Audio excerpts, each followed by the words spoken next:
ভয়াবহ দাবানলে পুড়ছে তুরস্কের ইজমির প্রদেশ। তীব্র বাতাসের কারণে রোববার সকালে আগুন ছড়িয়ে পড়েছে পাহাড় ছাড়িয়ে লোকালয়েও।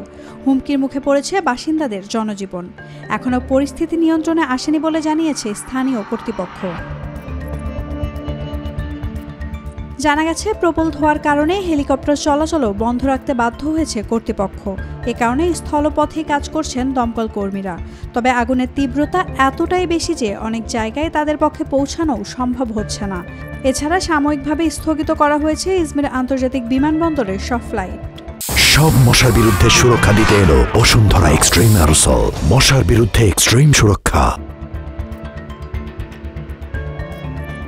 স্থানীয় বাসিন্দারাও হাতে তৈরি পানির ট্যাঙ্ক ও পাইপ নিয়ে চেষ্টা চালিয়েছেন আগুন নেভানোর। এরই মধ্যে ইজমিরের বেশ কয়েকটি এলাকা খালি করে ফেলা হয়েছে। তুরস্কের বন বিভাগ জানিয়েছে, 6টি বিমান, 23টি পানির ট্যাঙ্ক, 6টি পানি পরিবহন যান, বন অধিদপ্তরের 3টি বুলডোজার সহ 1000-এর বেশি দমকল কর্মী আগুন নিয়ন্ত্রণে কাজ করছে। কর্মকর্তারা উল্লেখ করেছেন যে তীব্র বাতাসের কারণে অগ্নি নির্বাপন কার্যক্রম আরও কঠিন হয়ে পড়েছে। এছাড়া এখনও পর্যন্ত আগুনে ক্ষয়ক্ষতির পরিমাণ নির্ধারণ করা যায়নি। আগুনের উৎস কী তাও নিশ্চিত করতে পারেননি কর্মকর্তারা। তবে আগুন নেভানোর প্রচেষ্টা রাত দিন অব্যাহত রয়েছে। নাওমি নাসরিন, ডেইলি সান।